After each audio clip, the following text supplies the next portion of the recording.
I was, blaming AEW for feeding you chicken shit, knowing you mindless millennials would be eating it up as if it were chicken salad, when it's really been your fault all along. Can't make chicken salad out of chicken shit.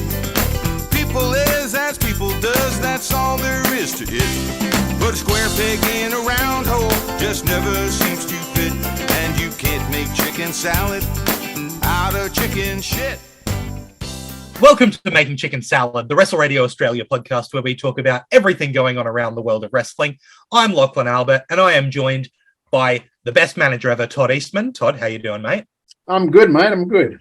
And the Wrestle Brainiac, Geoff Setti. Geoff, how are you, mate? I'm really well. It's a pleasure to be back 2 weeks in a row. Oh, it's a hot streak now, baby. Hot streak. I feel like Goldberg. Just a couple hundred more to go. Yeah. Look, we are here. Just this past weekend has been huge for wrestling. Two massive events over in the US with Summerslam happening on their Saturday, our Sunday, and just today on Monday in the US Sunday, it was Ric Flairs' last match. And on top of that, there's been some great Aussie wrestling happening over the weekend. So we wanted to get right on the pod, talk about it straight away. Let's kick it off with Summerslam, the biggest party of the summer. And it was an absolutely stacked card. I think it was 9 matches and then some interesting gimmicky stuff that they did. Let's go from the start of the card, opening with a Raw Women's title match, Bianca Belair retaining against Becky Lynch, before Bayley returned with Dakota Kai and Io Shirai, now going by the name Io Sky, to face off Bianca, and Becky Lynch turning face to stand by Bianca and stare down the new trio. Let's pass it over to you, Geoff. There's a lot going on in this opening match. What did you think of it? There was a lot to unpack. Look, I don't think it was quite as good as their WrestleMania match. The match itself was good. Becky, it's a bit sad, I think, that Becky's turned face because her heel character is really interesting. Big time Bex and the arrogance and things. And it almost mirrors Seth Rollins in some ways. But having said all that, I love the returns. I'm so happy Bayley's back because Bayley is one of, whether she's a face or whether she's a heel, she just grabs what she does with so much passion and verve that it works. It just works. The ding dong hello stuff and everything she does really, really works and really brings you in as a viewer. I think it'll be interesting seeing her, Dakota, and Io together. I'm kind of like, well, that's an interesting trio. I think Bayley's very much the mouthpiece, and sadly, Dakota's going to be a bit of the jobber in the crew. But I still think, look, Dakota's back, and that's terrific anyway. Yeah, she was released. She was released, wasn't she? She was released, yeah. So she actually wasn't under contract to the public's knowledge when she came out. So full surprise there. Yeah, I agree with you, Geoff, that this maybe didn't hit the heights that their WrestleMania match did, but that doesn't mean it was a bad match because I thought their WrestleMania match was an absolute classic, right? So this was a really good match with a really exciting post-match. Judging by what Bayley's put on Twitter and Instagram, it looks like this group might be named Control, and I think it's also interesting to note the name change for Io Sky, also changing her first name to put a Y in there, maybe making it easier for English speakers to read the name. Todd, what do you think of this new trio? Yeah, you guys summed it up perfectly. The changing of this name, I'm just not worried about it anymore. I understand why they're doing it, and it is what it is. And let's face it, how many times, if you read Takeshka's name, do you straight away say, take a shitter? So it's just making it easy for people to be able to just read through and know exactly what how her name is pronounced. So I have no issues with that, really. It's going to be interesting to see what they do going forward now. I think they had to turn Becky face just for the fact that you brought 3 heels in. So you'd have like 1,000, and you've still got Rhea, and you've still got, you know what I mean? There's a lot of heels there. You need a strong baby face to come with Bianca. That's a very fair point. And like I told you guys off the air, I was I really thought that we were going to hear Sasha Banks's music when those three girls were in the ring with Bianca. I really thought that those two were coming back, and because you just don't know now. You really don't know. That's what makes this exciting, because you just don't know what they've got up their sleeve. Well, what Hunter has got up his sleeve now, because bringing back someone that was formerly let go, who knows who else that they're going to be talking to now to bring him back. And I think in some ways that's why it was smart doing that, because now it's becoming must-watch TV again. Because who knows who's going to show up on Monday Night Raw? Who knows who's going to show up on and even now it's kind of smart that they did the rumor of Lesnar walking out, because who knew who the opponent was going to be? Yeah, you know, it could have been. Yeah, and what we're talking about there, I'm sure everyone who listens to this podcast knows, but 15 minutes after we recorded our last episode, we speculated on who the new head of creative would be. Literally 15 minutes later, it came to light that Triple H was going to be in charge of all things creative. So this Dakota returning seems to be the first of his big moves there. From the sounds of reports coming out, most of SummerSlam was what Vince McMahon had planned, with a couple of little exceptions. And going forward after this, we're going to see Hunter start putting into place his ideas. So let's move on with that. And talk about... Sorry, just to add on that, I did read somewhere, and I can't remember where I read it, is that they said that you might start seeing NXT now reverting back to the old black and gold style, where you'll see experienced wrestlers getting signed again and brought in. So who knows what's going to happen with that? And I think that putting a stable together is typical of Triple H, because he loves his stables. So we're going to see. We're not going to see the gang war, the horrible gang warfare of '96 and '97, but we are clearly going to see a few more stables. And I think that calling them Control is fine, as long as at some point they make a joke about the cone of silence. That's a really funny gag if you're a Get Smart fan. Thank you, that was a good one. Or that they're being creative. Yeah. Oof. Yeah. Or maybe the girl. Oh no, because I was going to say maybe they could feud with like Okada. Well, no, because then it'd be chaos against Control. It'd be perfect. Yeah, that's pretty good. It would. Well, that's actually what I was going to mention. Is like we are seeing kind of a resurgence of stables over in AEW, where there are these larger stables things, clashing against each other, and that comes from, I think we're seeing. But are they stables in AEW, or is it just a collection of people? I think it's more a collection of people myself. When I think about it, I don't think about those guys as stables. I think of them as just a collection of people that are like, where they're more the New Japan style. That was exactly what I was going to say. Is New Japan is the heat right now, and New Japan and Stardom. And if you look at the way that they do stables, like especially Stardom specifically, is the kind of promotion where someone not being part of a stable yet is a storyline. If someone's unaffiliated, the stables are gunning to get that person as part of their stable. Everyone's got a stable. Everyone's part of a group. And I think AEW has done a little bit of that with, the Elite and the Hardy Family Office and wherever that's gone, and Dark Order. And they're these huge groups that are a bunch of individuals that occasionally group together. And I don't mind that. And I think that it wouldn't surprise me, like we've said with Hunter's love of a stable, and that, potentially a new direction, if we see more of that in the WWE. And I wouldn't mind it personally.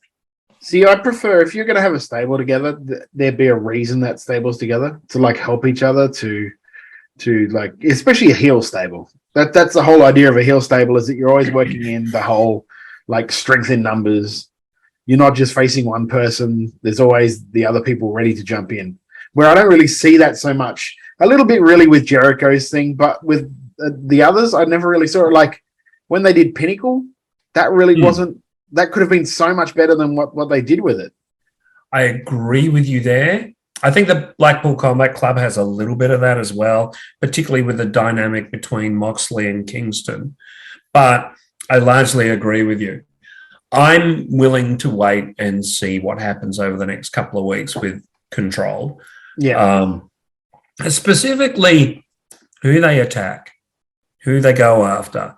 Because I think if they just show up on shows, that makes it exciting again, instead of, they've been drafted to SmackDown, or they've been drafted, let them just show up everywhere.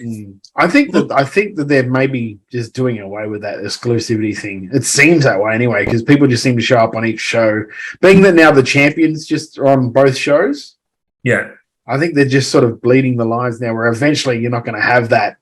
This person is exclusive to SmackDown. This person is exclusive to Raw. So who knows what? Like we don't know what's going on in the future. And if they're not doing as much brand warfare, then I wouldn't be surprised to see over the next 3 months Control to expand out, get some people on the fringes, so that we've got an actual Survivor Series story for once. You know, if we're going to be putting these bigger stables together, then instead of just doing, Survivor Series is Raw versus SmackDown for no reason, like if we're using those groups like Control to actually have something happen at Survivor Series. One thing I did find very interesting is that Tony Khan had to make sure he came out and told people that everyone he signed is under 5-year contracts, so they're not going anywhere. And I was like, I'd be very surprised right now if there are people with like a year to go, or maybe 2 years to go left on their contract, if he tries to re-up them for another couple of years just in case. Yeah, probably. So let's talk about the next match that was on the SummerSlam card, and this one is star-studded, baby. We've got The Miz defeated by Logan Paul in a match that I was really surprised at just how good Logan Paul was. When he showed up at WrestleMania for the tag match alongside The Miz, I said that, it was one of the best celebrity performances we've ever seen. But obviously, it's part of a tag match. There's those buffers there. This wasn't. This was a one-on-one match with him and The Miz. Had a surprise interference from AJ Styles, who appears to maybe have been training Logan Paul. Maybe it looks to me like we're leading to maybe the next thing being Logan Paul and AJ Styles versus The Miz and Ciampa, which I don't hate. And I saw a joke headline saying the worst person you know is unfortunately a good wrestler, referring to Logan Paul. And I really want to hate him, but for some reason they're pushing him as a face. Opinions? It would be totally like we talked about this off air before, because half the time we do a podcast before we do a podcast, but we talked about almost like I know what your thoughts are, Todd. I know, right? I know. I would have 100% been like Logan Paul saying, I need to be a babyface because I'm trying to sell this stuff outside of WWE. Like I'm trying to sell whatever that drink he keeps doing. That bottled water, yeah. Yeah, all of that stuff. One thing I will say I loved about this was the referee ejects Ciampa and Ciampa just refuses to go and sits down. Because really, what's the referee going to do to Ciampa? Yeah. I'm going to tell you to keep going. Just keep going. No. And also I think it was Corey Graves' call. It wasn't a phenomenal forearm, but it was a very good one. Yeah. That's very good. And look, we did mention that commentary seemed really strong on this show without Vince in the ear of whoever was, at the commentary desk. I've talked a lot of smack about Corey Graves as a commentator, but I remember back in the day him being quite good on NXT, and I saw a lot of that back here on SummerSlam. I'm hoping this is a sign of things to come for good WWE commentary. I agree with you both. I think Cole certainly started calling moves and started calling them WWE fans instead of WWE Universe, which I really like. I really like that he called them that, rather.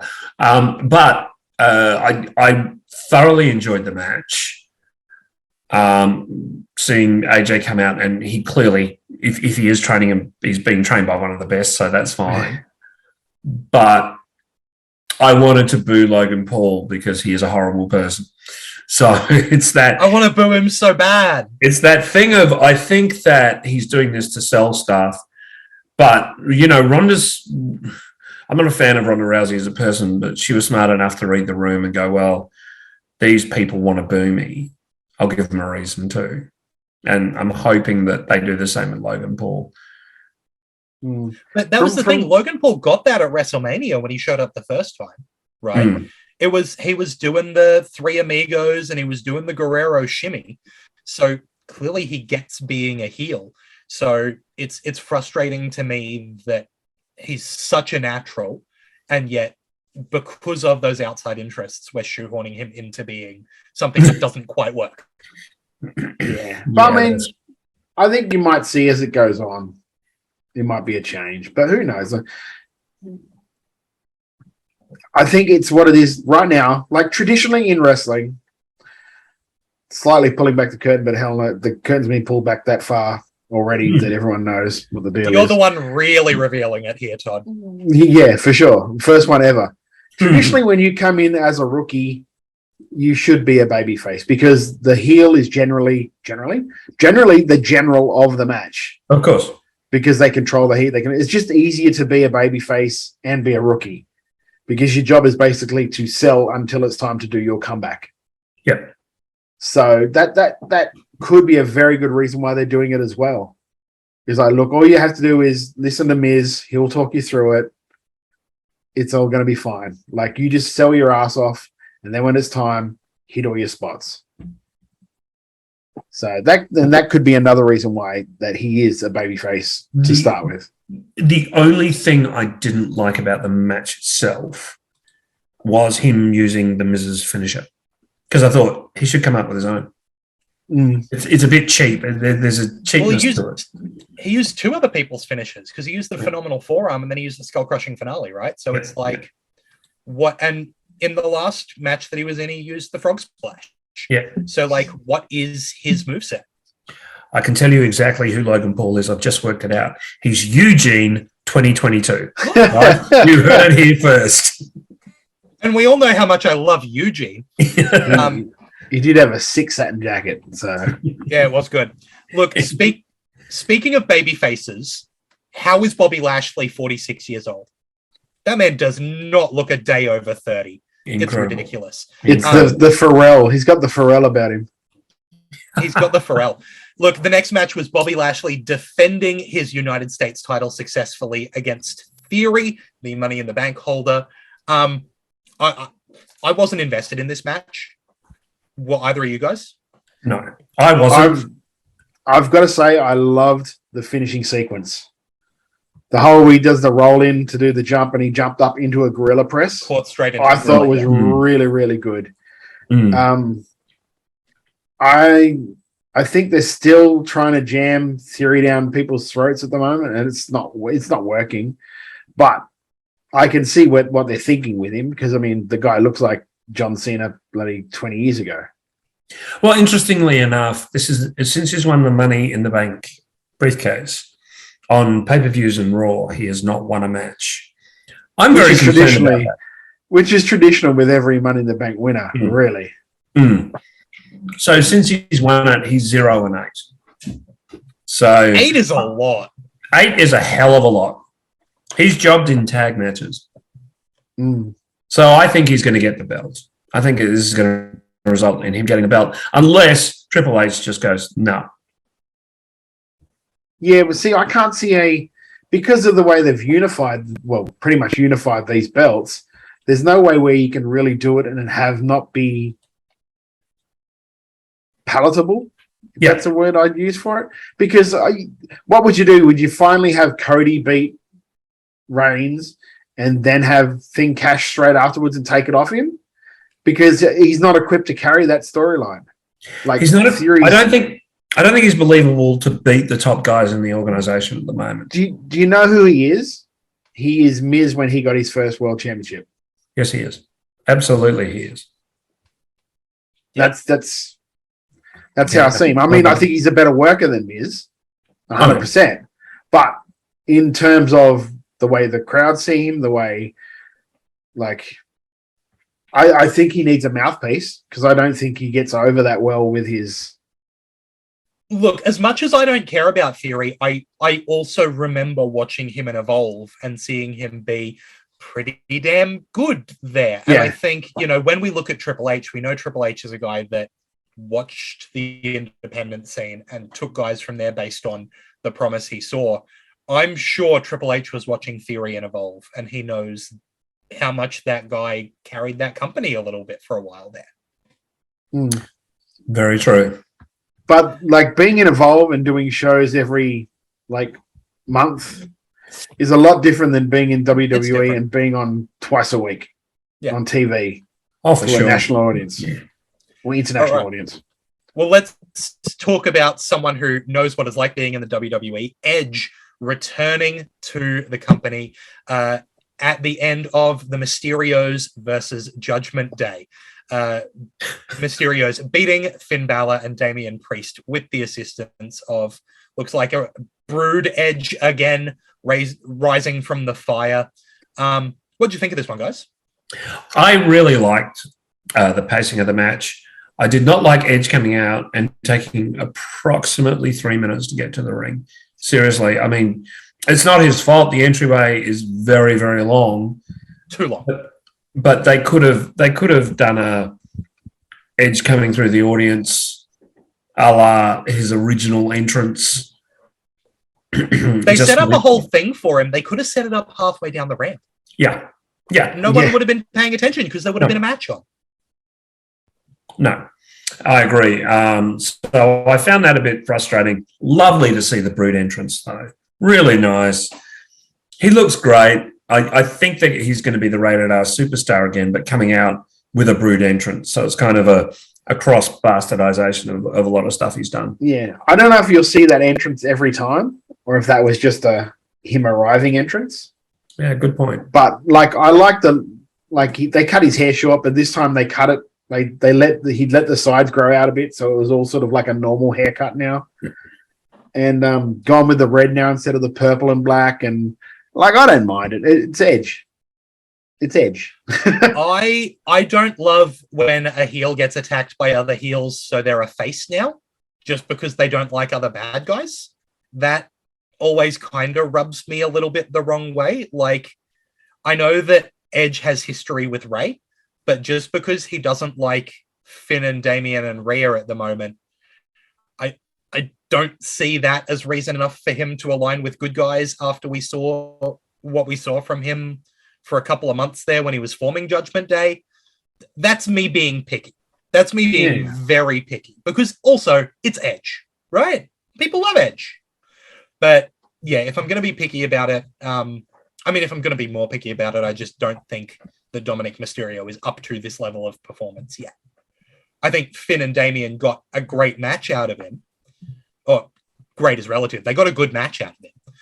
But he's just not in this spot yet. Here's a question for you. Do you think we will see Rhea teaming with Damian and Finn against the Mysterios and Edge? Like, do you think they're going to let intergender wrestling happen in the WWE? Because it hasn't happened since China. I think they're a step closer now than they were 2 weeks ago. Let me just say that. Yeah, I think they're letting her like be more physical with guys than they've let anyone be in a long time. I will not to nitpick you here, Todd.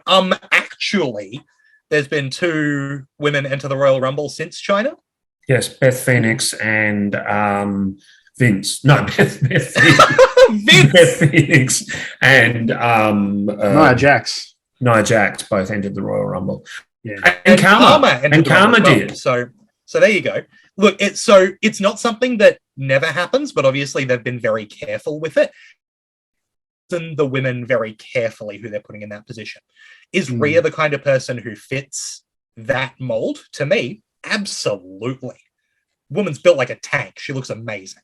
I think so, but remember that we do have some bias with Rhea because of where she's from. So we're all just a little. We're all a little bit biased to Rhea. But I think I agree with you. I think that if she was to come out in the Royal Rumble, if she was to come out with those guys and take on the Mysterios and Edge, I'd be fine with that.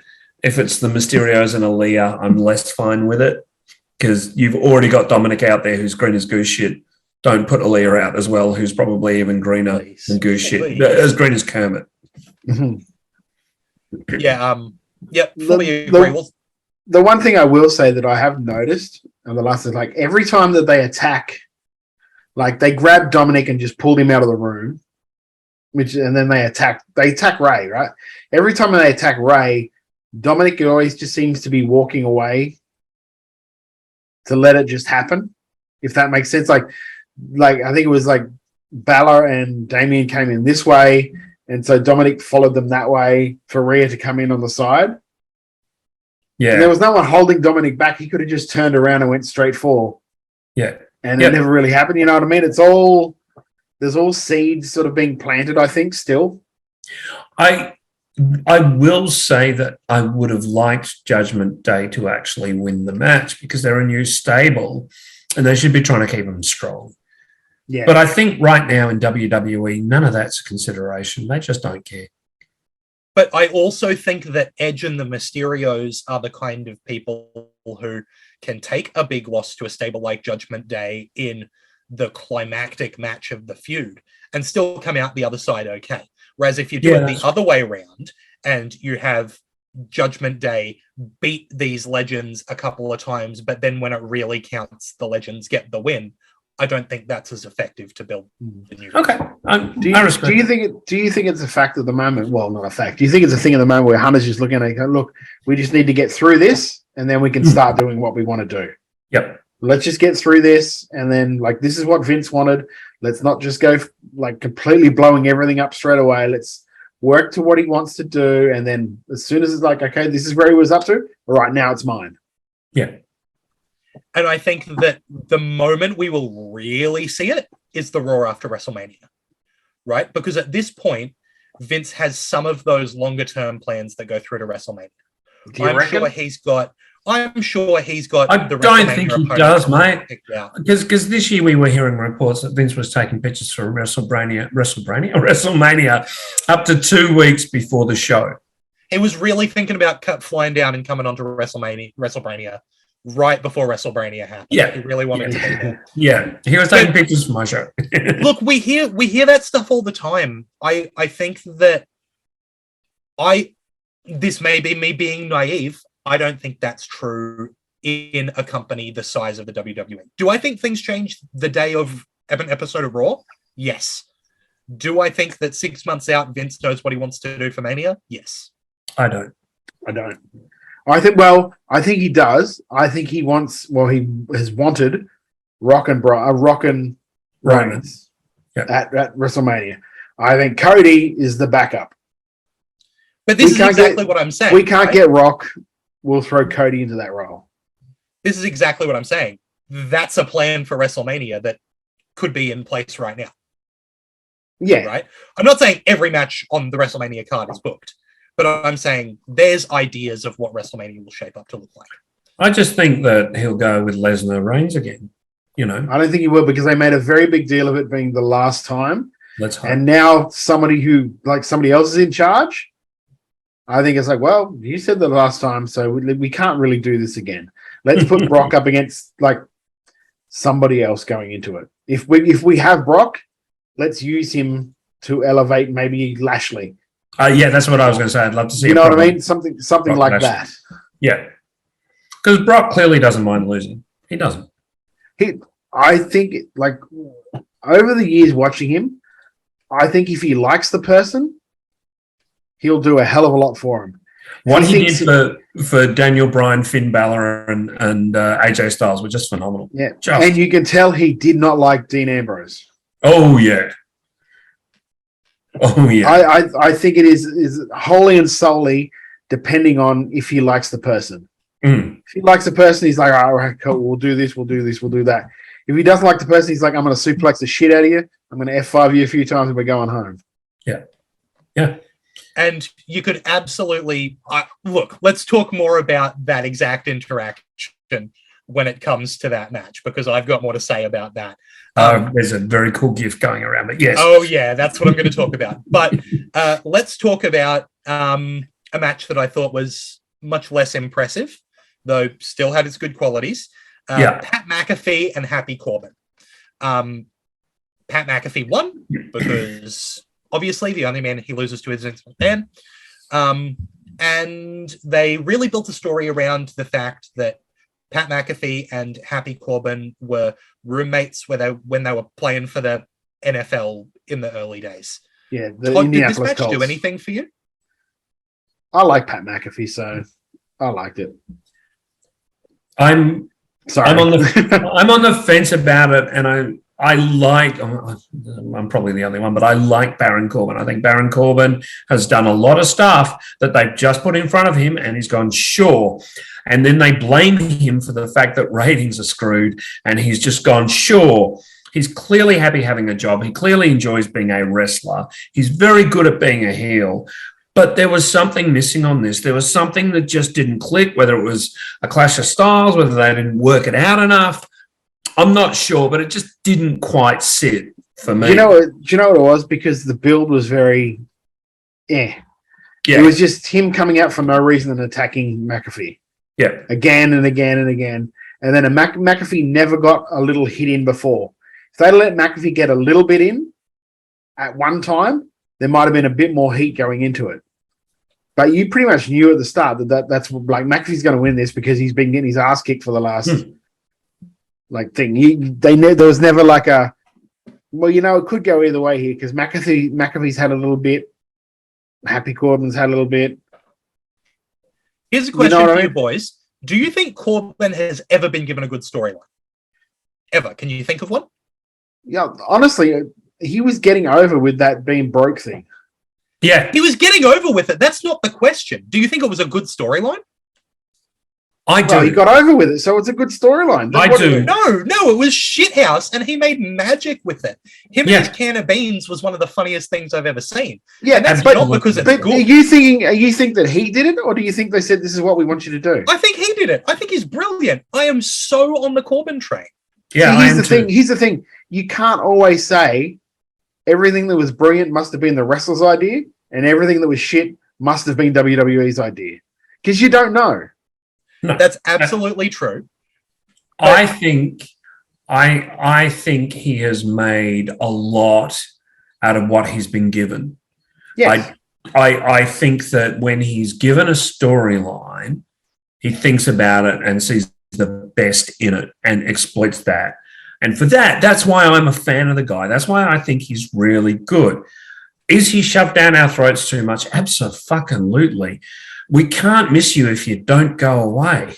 Once he goes away for a while and takes 6 months off, and it will happen eventually, because I think one thing Triple H will do is start seeing that sort of stuff and going, well, you need to go away for a bit, at least off television, be on house shows.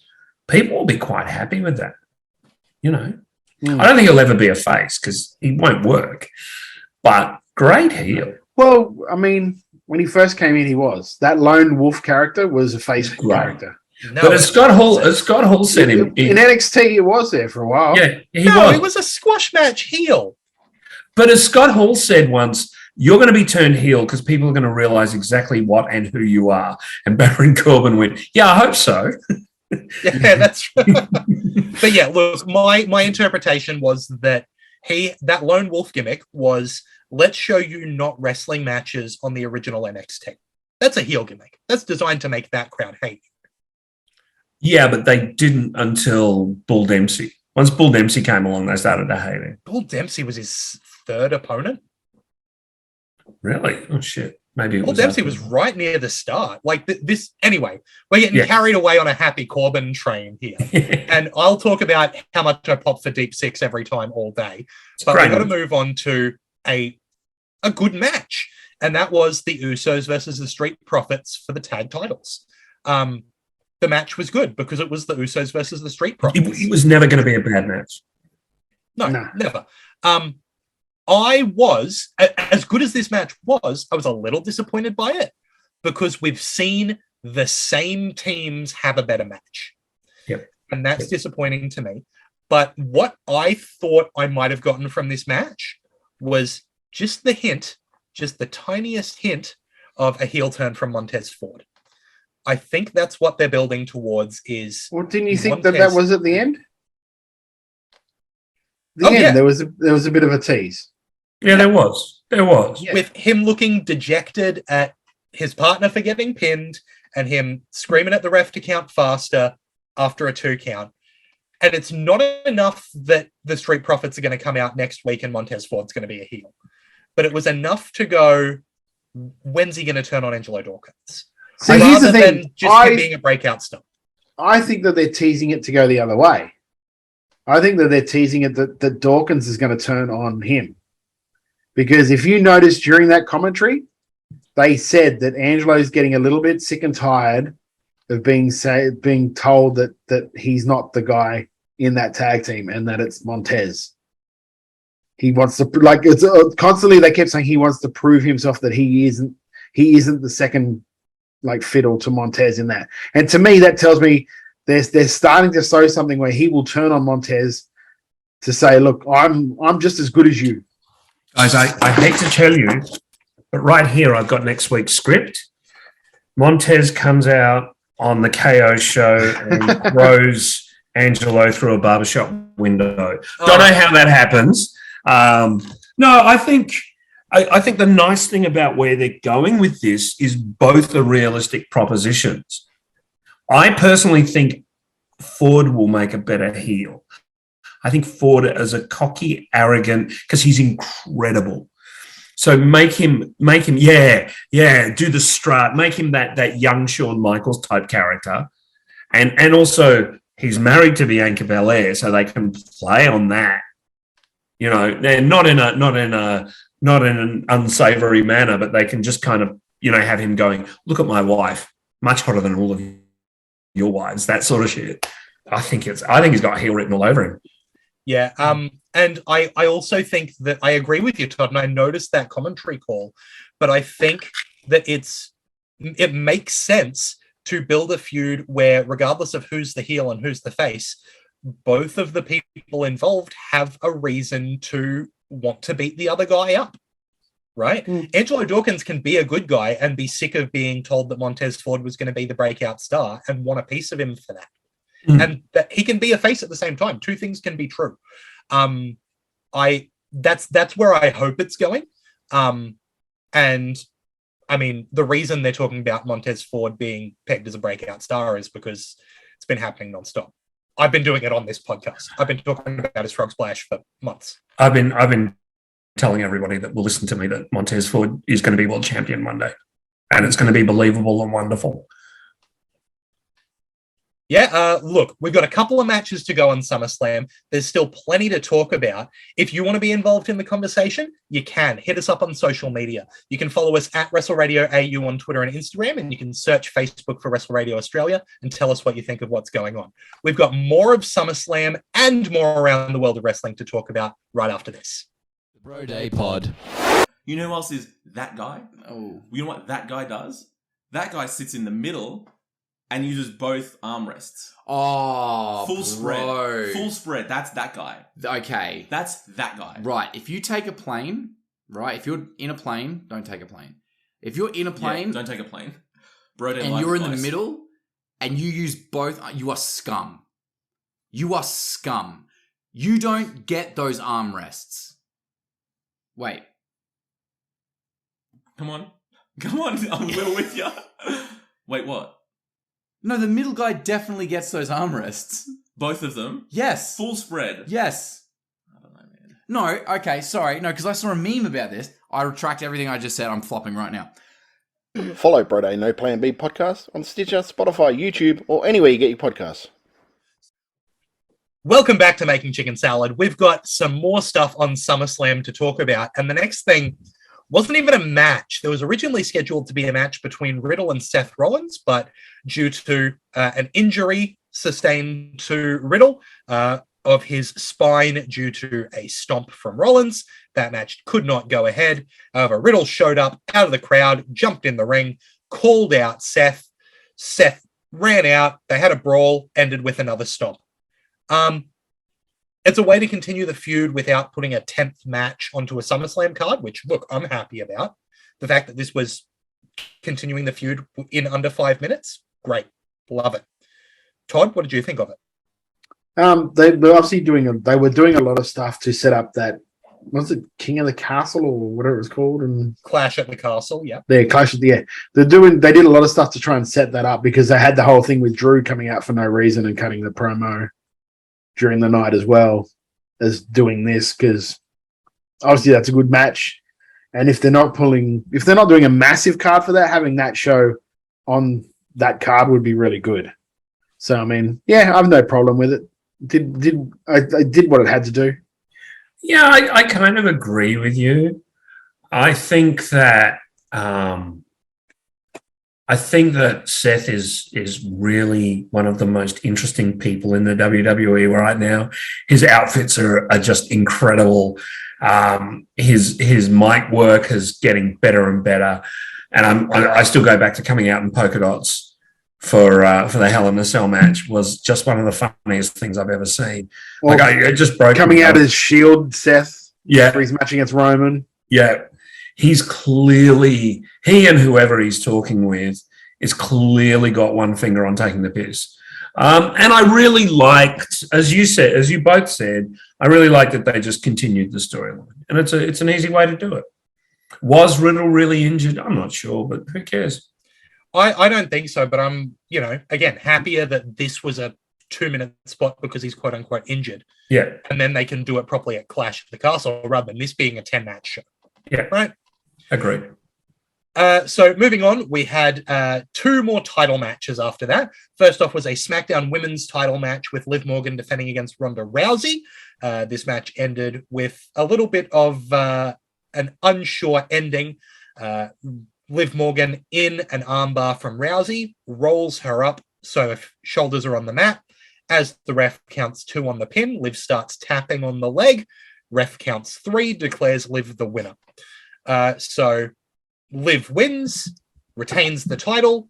Ronda is upset because she believes she won, rightfully so, assaults Liv after the match and effectively turns heel. Geoff, what was your opinion on that ending to this match? I actually wanted Liv to end. If they were going to do this, let Liv beat her decisively and end the match strong, and then let Ronda go nuts. So as Liv is in, sure, the ending's fine. As Liv is in the armbar, 1, 2, 3, and then she can start to tap, like almost not hear the bell, not hear the count. It's all you tap on the third. Yeah, you tap on the third instead of the second because that will keep Liv strong. And then, yeah, sure, Ronda can go heel, whatever. But I think they should have kept Liv strong. I think the money is in Liv Morgan being a champ for a while now, at least until wins everything. Sorry, Charlotte Flair comes back. And then they can deal with it then. But I would have liked Liv to have remained strong. The way they've kept Bianca strong through that small hiccup last year, but they've kept her strong by and large. Yeah. Any other thoughts, Todd? No, completely agree with. Like, it would have been better if she tapped way early into that 3 count. Way early into it.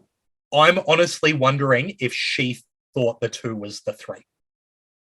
Maybe because a lot of times when you hear the ref hit the mat, like when he hits the mat to go for the count, if you're not watching at the time, you happen to be looking at your phone or something, you think it's a 3.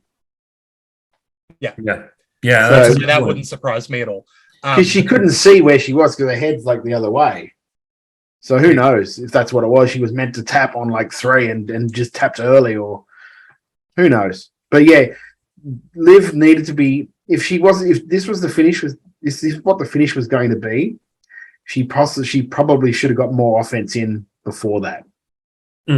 Yeah, because it was a very Ronda controlled match. The story was about, basically Ronda ripping Liv's arm off. That being said, though, it's probably one of the better Ronda matches I've seen because she has been very shoddy in a lot of situations. I would agree with you. But I think Liv is a star. I think the girl, I think she can wrestle really well. I think she's got the it factor, and I think the audience adore her. Yeah. So I think that the crowd helped carry that match a bit. Yeah, absolutely. Look, and you and I, Geoff, have definitely spoken about how we don't care for Ronda Rousey. It definitely looks like the makeup team and the hair team don't either because they make her look just terrible. But yeah, this is some of the most impressed I've been from her in a one-on-one. Yeah. Going back to that first WrestleMania match where she had, Angle and Triple H around her, maybe a different story. But I thought this was really good and a way to make Liv look great. They make her look like Mantle. That is what they make her look like. They make her look like Mantle. Anyway, let's talk about the main event, because this is the most I've enjoyed a match more than I was expecting in a long time. Yeah. So this is Roman Reigns and Brock Lesnar, last man standing. And you say that we're about to watch Roman Reigns and Brock Lesnar, last man standing for the undisputed WWE Universal title. And it's like, how many times have we seen that before? Except now it's last man standing, so we've got to wait 10 seconds every time they do a 2 count, basically. Wasn't excited for this at all. And then Brock showed up with like a tractor with a lifter on the front of it, and then he lifted up half the ring, and it was just wild. They pulled out absolutely everything they had here. It is the most I've enjoyed a Roman Reigns Brock Lesnar match ever. I think I can confidently say that. It's my favorite one of them. I thought it was really great fun. It sounds like they're not going to do this match again, which no complaints here. But if that's the case, this was definitely the best way to finish that very storied feud. Do you agree, Todd?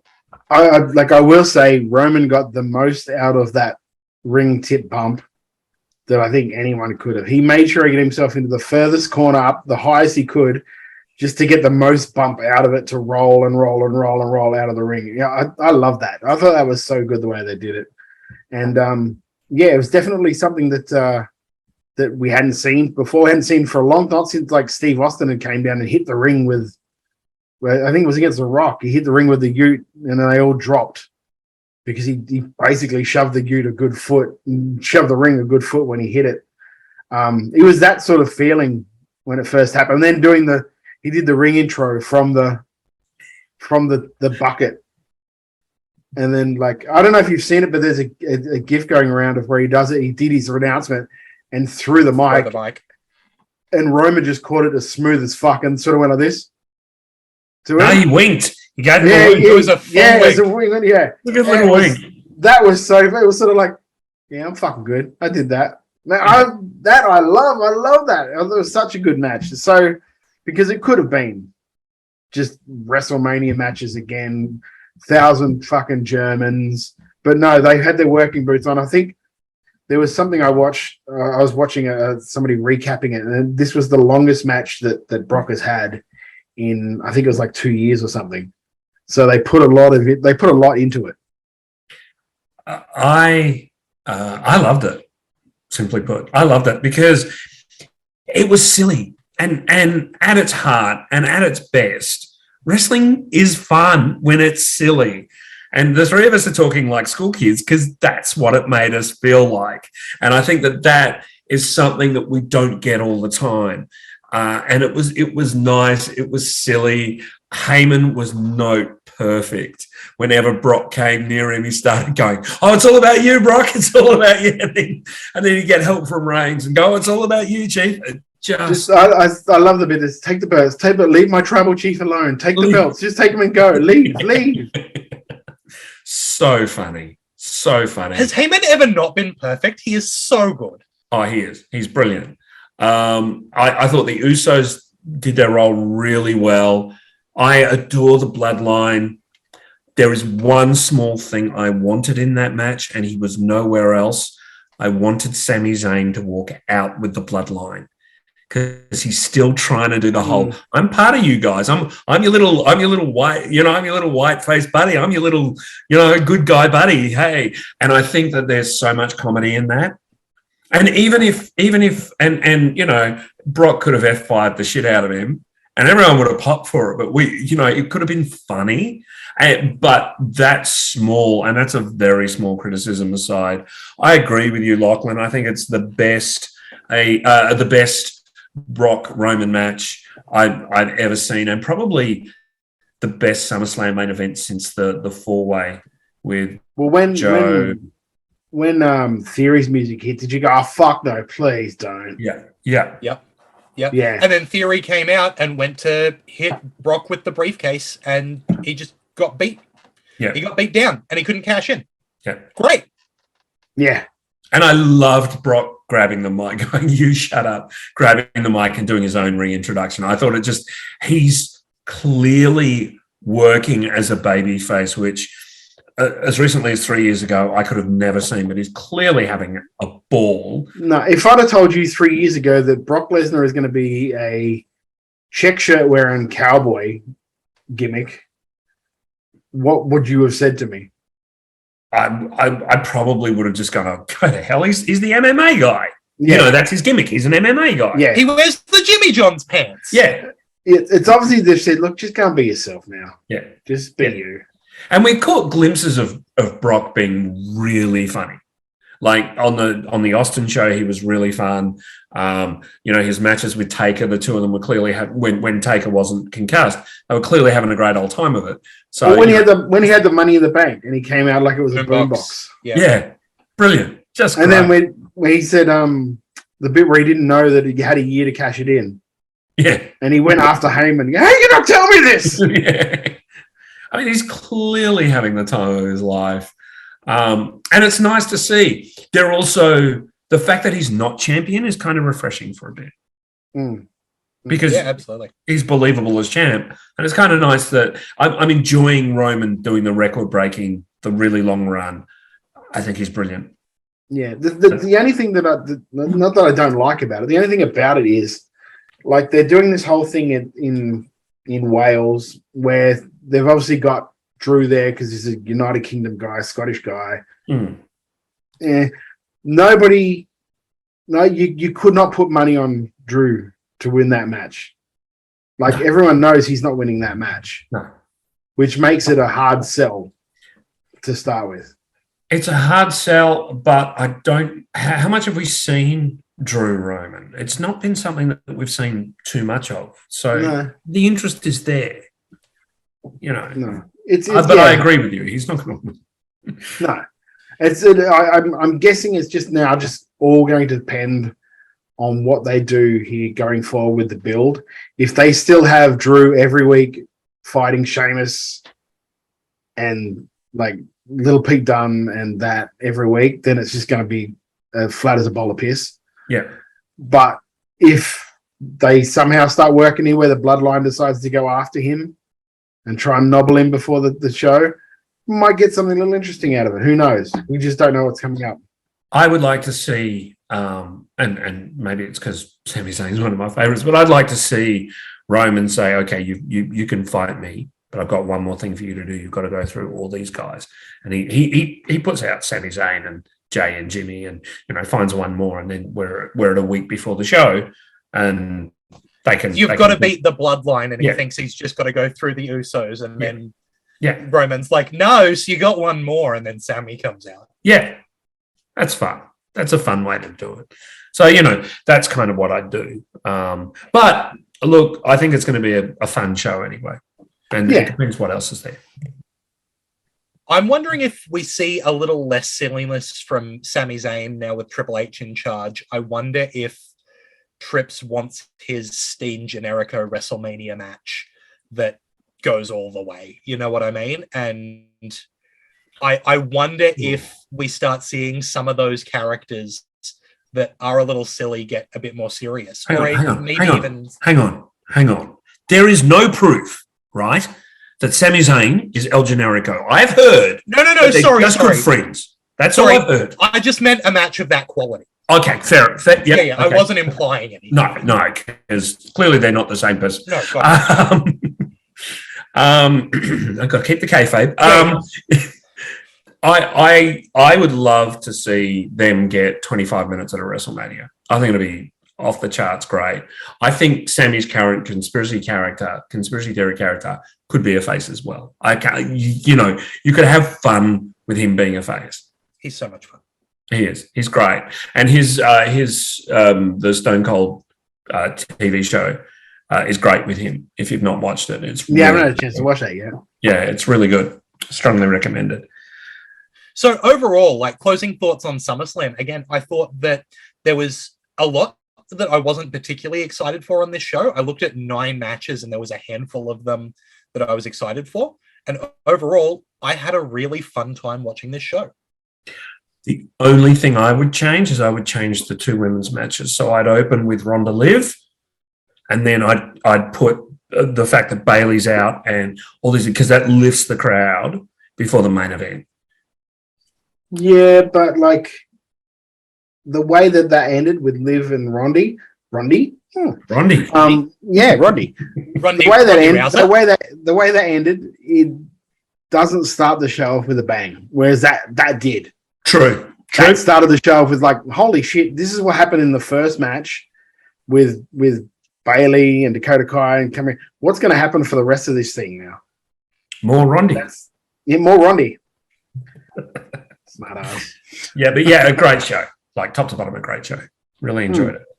Yeah, and look, a lot to love, not just on that show, but around the world of wrestling. Let's really quickly talk about Ric Flair's last match. So this was a pay-per-view that was put on today as we record. So I know that none of us have seen the whole thing yet because we are trying to get in and get this recording done. I've seen a fair chunk of it. So this was promoted by Jim Crockett Productions, which I tell you what, it's real neat seeing that logo on a brand new show. But it really was like a supercard. So on the pre-show, you had like Ren Narita versus Umera and Mance Warner winning a Rumble. Opened with an Impact tag match with the Motor City Machine Guns. Motor City. Yeah, I don't like. If you're going to go me for Rondi, mate, I'm going to crack on you for that. There was Killer Cross beat Davey Boy Smith Jr. as like an MLW match. That was maybe a little bit of a squash. There was a 4 corners match for number 1 contendership of the Progress World Championship. That one was won by Jonathan Gresham over Alan Angels, Takashita, and Nick Wayne. I did that one on purpose. Yeah. For you. Nick Wayne was great in that match, by the way. I think Nick Wayne's always great, but that match was only 5 minutes and all of them looked great. If you want a quick match to check out, highly recommend that one. Although I must admit, I do now say that like when I want to go for a shit, I'm just going to go for a Kanoski. I'll be right back. You're going to go Takashita? Yeah. There was a tag match between the 4 Horsemen and the Rock and Roll Express. The 4 Horsemen represented by Brian Pillman Jr. and Brock Anderson, and the Rock and Roll Express represented by the Mortons, Ricky and Kerry. I think Robert was ringside. Robert was ringside. Yeah. Is Robert okay, or was it because they're doing their sort of farewell stuff anyway, aren't they? Yeah, they're so old. The good thing about Robert is he can watch both sides of the ring at the same time, so no one interferes with Robert. Yeah, it could have been Shawn Michaels there. He's got the Shawn. Yeah, he sure does. There was a 4-way match from AAA, which I think was the match of the show from what I've watched, definitely. I don't mean, like, obviously, right? But it was Rey Fenix, Bandito, Laredo Kid, and Black Taurus. So I'll come back and talk about that one in a sec. Rey Fenix won that one. There was a singles match for the Impact World Championship between Josh Alexander and Jacob Fatu. That one ended in a no contest because Brian Myers and what's his name? Matt Cardona, thank you. And Smart Mark Sterling came in and interfered and beat up Josh Alexander. But then you got DDP came out and did a diamond cutter on Cardona, so the fans weren't too upset because you can't have Fatu lose, but you also can't have Josh Alexander lose. So it was always going to end that way, you know. Briscoe's got a win, defeating the Von Erichs, Marshall and Ross.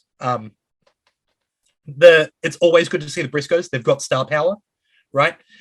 There was a triple threat for the Impact Knockouts World Championship between Jordan Grace, Deonna Purrazzo, and Rachel Ellering, with Jordan Grace retaining. I love seeing Rachel Ellering. I think the match was maybe a little underwhelming. It seems like Rachel Ellering got a legit injury early on that, but pushed through it, which made it not quite the match that it should have been, but was still, you know, a very serviceable triple threat women's match. And then the main event was a tag match, Ric Flair and Andrade El Idolo taking on Jay Lethal, and Jeff Jarrett. Ric Flair bladed at age 73. This one... Did he blade, though, or is it like the skin is very, very thin at that He age? just got to rub it hard at that point. Yeah, he could have just been a headlock. He ran a thumbnail across it. Honestly, if he Just didn't scratching blade it was itchy, and he's like, oh, shit.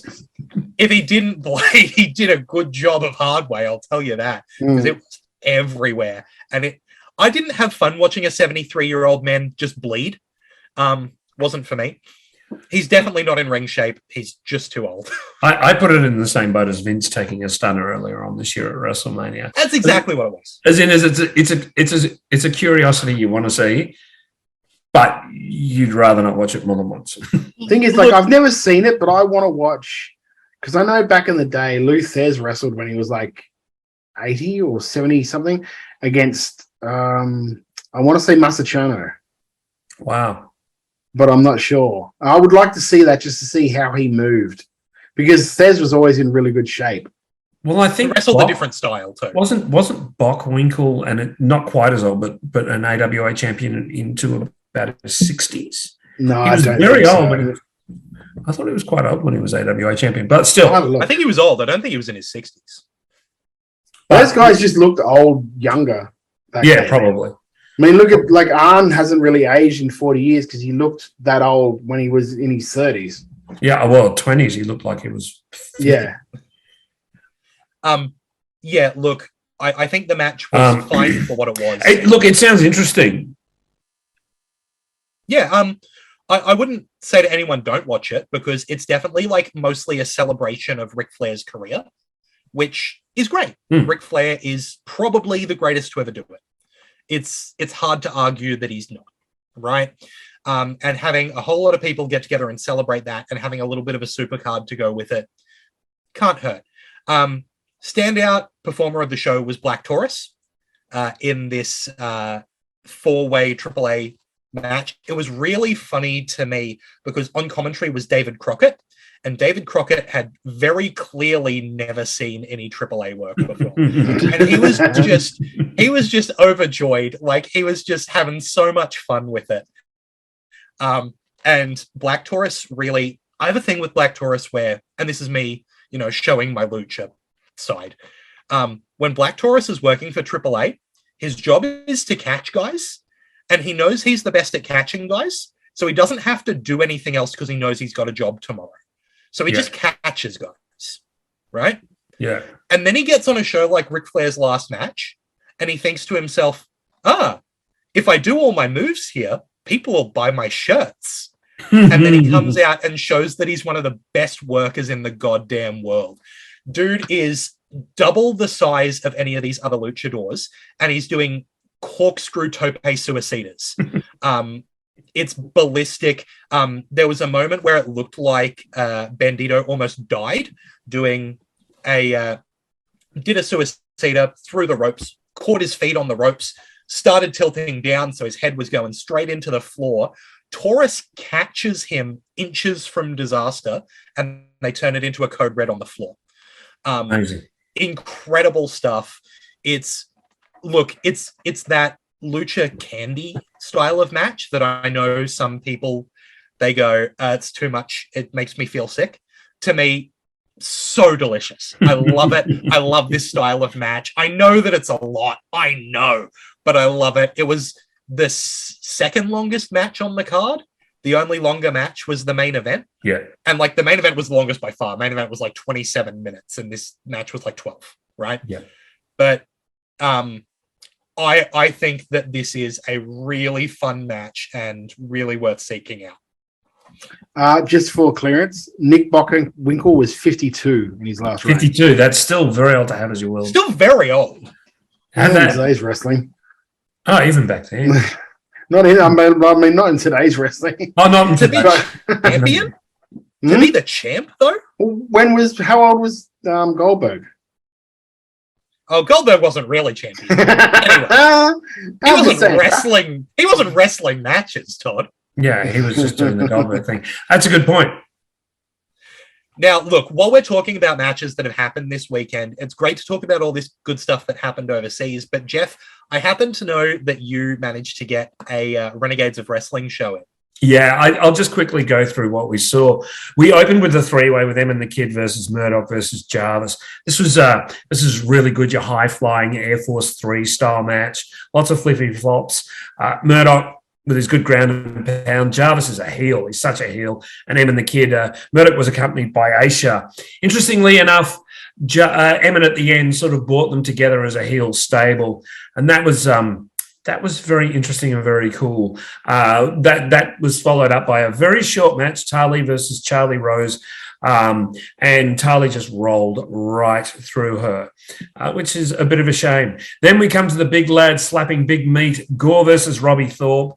Robbie is such a great babyface. And interestingly, the babyface manager, Campbell Crawford, came out at the end and kind of looks like they're going to go off and do things together. And rounding out the first half, we had the absolute insanity of Lachy Hendricks, Rat Daddy, and Caveman Ugg against the Dominion of Violence, which is Jake Andrew Arthur's stable. That match was so much fun. That match just had the crowd laughing through the whole thing. Lachy as a babyface is most interesting. He's doing some things that are really, really interesting. And he came out to Sweet Child of Mine by Guns N' Roses, which is, an interesting choice. The second half, it opened with Matt Hayter versus JJ Furno. That was good. Hayter somehow getting a second chance in the Renegades of Wrestling Championship tournament because JXT is currently injured, and they were making eyes at each other while JXT was on the commentary desk. That was very, very funny. We then had Chanel Phoenix versus Delta. That ended in a double count out. And it's a tournament match for the women's championship, so clearly there's a bit more to go on. Matt Diamond versus Ryan Rapid. These guys had incredible chemistry, considering they haven't wrestled against each other that much. But the main event is something that people are going to be talking about for a fair while. Crackerjack versus Robbie Eagles in an anything goes match. It was a hardcore match, and they saved the hardcore stuff for quite a while as Crackers tried to enter Robbie's world of mat wrestling. And then eventually he got so frustrated because, of course, Robbie's wrestling rings around him. He brings out some toys, and Robbie knows he needs toys to beat toys. And it was a very good match with a very good finish. It ran somewhere around 26 to 27 minutes. The crowd were very quiet because I think they were split on exactly who to cheer for, because they're both such good workers. And the match ended with a hug. It will be interesting to see where Crackerjack goes from here. I can see he and Gore going in the tag team division, and Robbie will just, he's the cornerstone. He's the guy who does it all. But a great show. These Renegade shows are getting better and better, and I know that their next show they crown their champions. So I think I think September 3 is looking like a good night.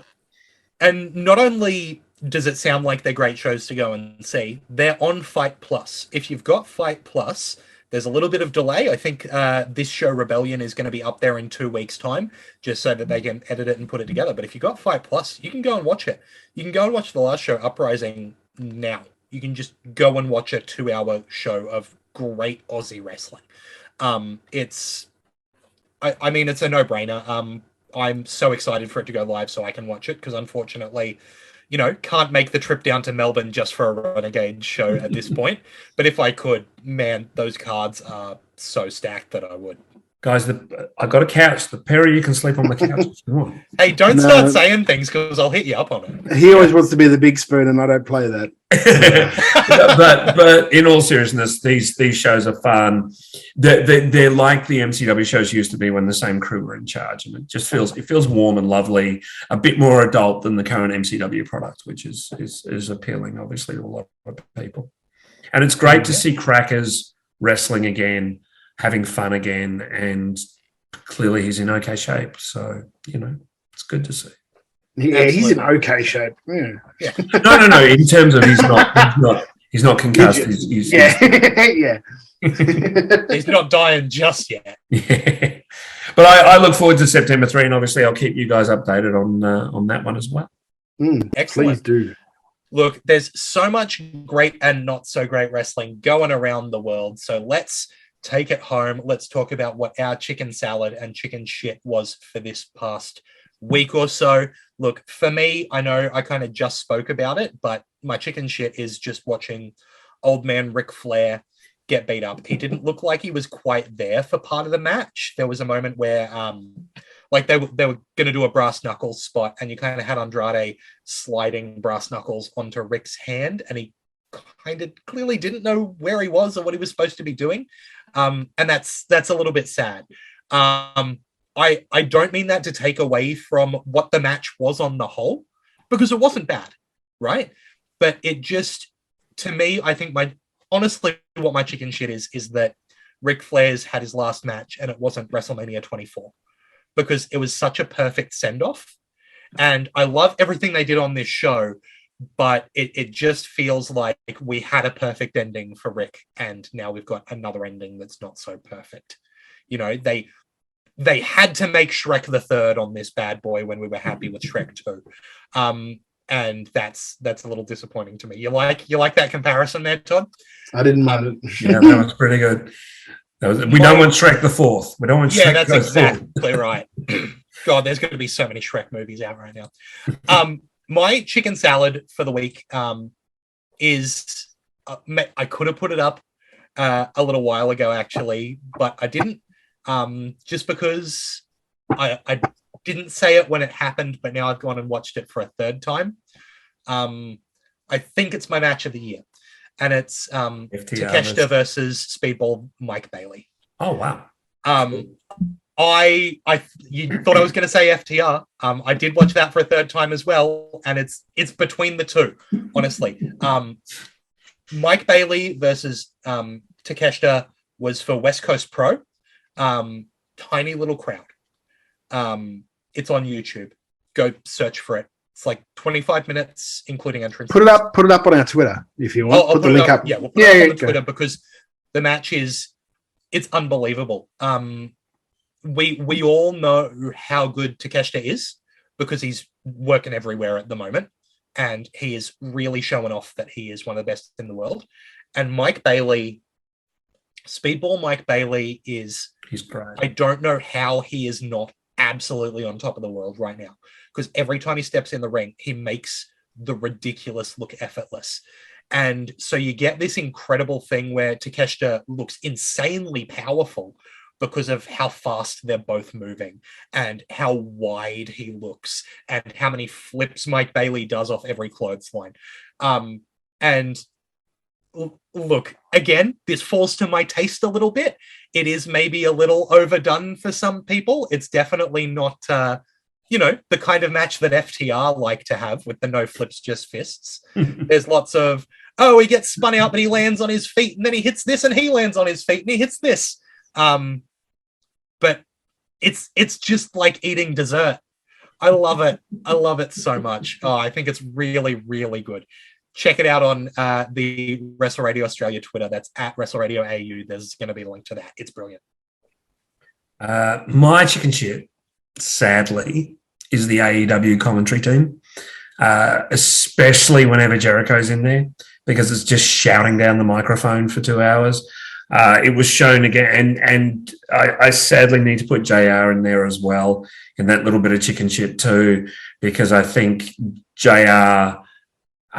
what he says about women is extremely inappropriate a lot of the time. Preach it, Jeff. I've been saying it for months. And it's fine when he comes out for like the main event of the show. I don't mind him in that role. Or even on Rampage, it's fine. You can kind of switch off to it. But when it's Dynamite, which is their flagship show, and he's the lead commentator because he often talks over Excalibur or misses things that Excalibur's saying, it really, really makes it difficult to listen to. That commentary team should be just Excalibur and Taz. Yes.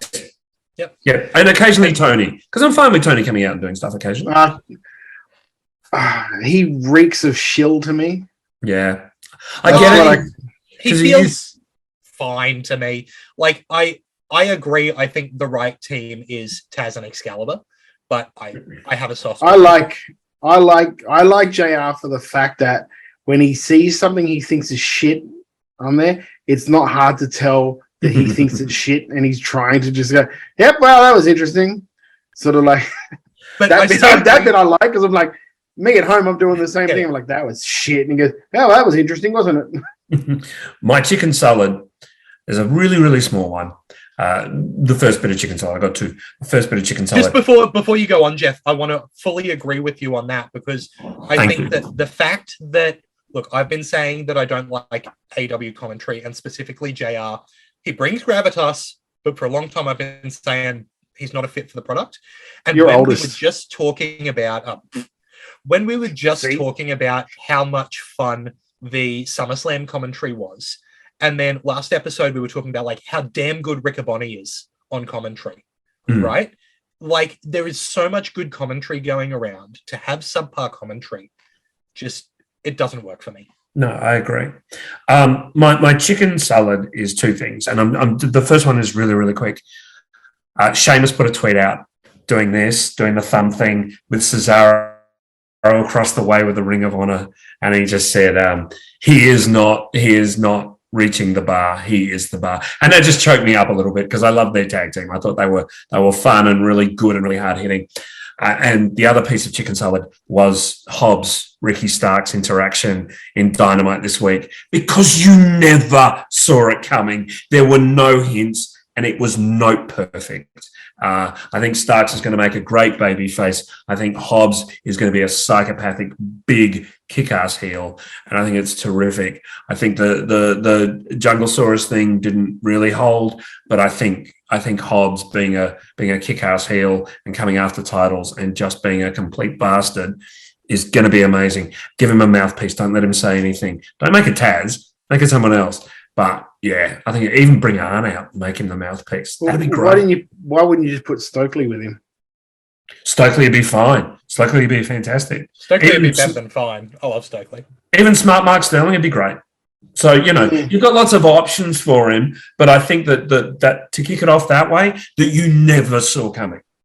The way he's patting him on the back, like Hobbs and Starks both did such a good job of selling that. I loved it. My chicken salad was like, there's a couple. There's it was the Belair match with Lynch I really liked. Also Roosh and John Moxley from Dynamite. Great match. That was the one. And also the moment that Hook, as green as he is, wins his dad's title. That was because you could see that the Taz was visibly choked. Yeah.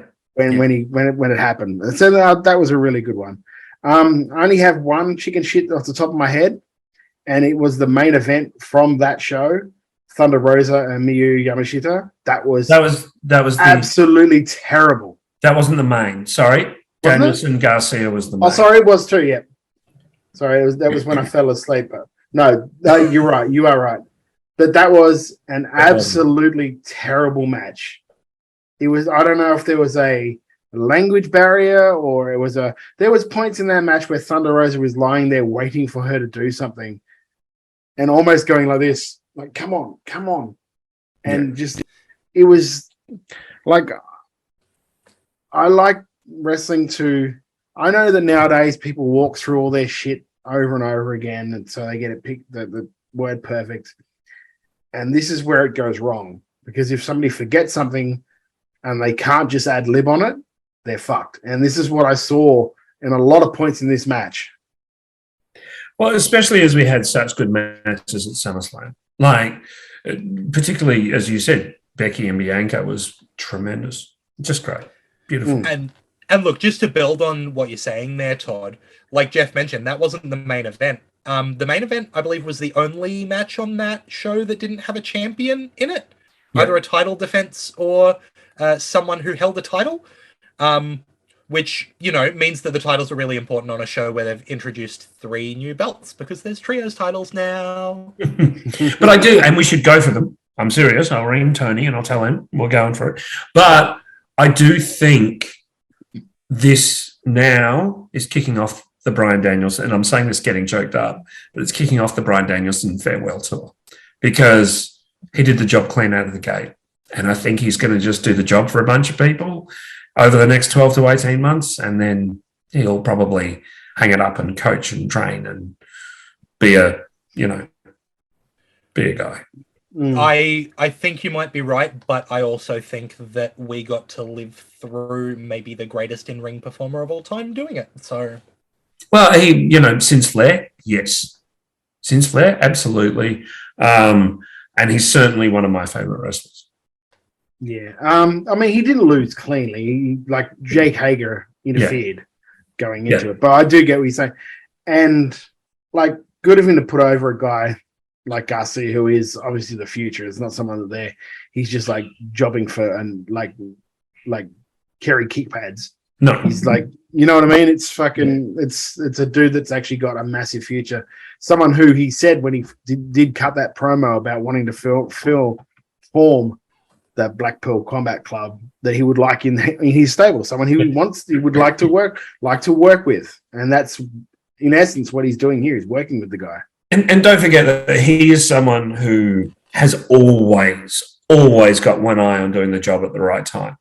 So he's, what he did for Kofi Kingston a few years ago just made it like that has been my favorite WrestleMania match since he won the title.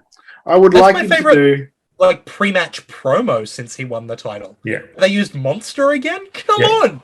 Like so that is what makes Daniel Bryan so great, and he's been doing exactly that since Ring of Honor. Yeah. See, I would like him to do one last heel run with the Ring of Honor title. Oh, that'd be amazing, and they could make it work. They could make that work because he against Claudio would be amazing. And then he turns on the Blackpool Combat Club for not having his back in the match at Dynamite last week and starts chasing Claudio. Wow. No one can take it off him because he keeps cheating, so they have to get in special referee Nigel McGuinness. And remember, he has till 5. Because we'll talk about it, I guess. I think it was on Rampage. They did that segment spot where your mate Yuta talked Jericho into putting up his... your mate Yuta talked Jericho into putting up his title shot for... What so did you Yuta think of has that a match segment? against Chris Jericho where if Yuta wins, then Yuta gets the title shot against Castagnoli. No, against John sorry, Moxley. Against Moxley. Yeah, against Moxley. I'm big into it. I think it's really cool. I'm into it if Jericho loses, because Jericho's definitely got to wind down. Forget the person he is, but as a performer, he's got to wind down. He's so selfish. He's not thinking of the locker room and the legacy. He's thinking of, I've got to win this. I'm just going to win this. I'm just going to win this. Yeah, he's not going to lose that match because they're just setting up to go forward with Moxley. Yeah. Because you've had Yuta and Moxley how many times now? So you're not going to go back to it, especially when they're in a group together. I mean, it's a nice little storytelling dynamic. The group guys going against each other, but then the dude already has a championship as well. Yeah. So there's no fees. Really, you're not going to look at it and go, he's going to cause an upset and beat Moxley. I would have preferred if it was Eddie, because that would have been a question mark. That would have at least been, because Eddie Moxley as two brothers would have made an interesting match as well. Yes. But I feel like there's things that you can do with it that make it interesting, right? Is then do you have, Yuta decide that, he can't challenge for the belt tonight. Sorry, Moxley. We'll have to do it later. And they, Blackpool Combat Club, try and drag out this title defense for as long as possible so that he doesn't have a new challenger. See, I know that they're a face team at the moment, but... Yeah, they won't do that because their whole gimmick is we fight everybody.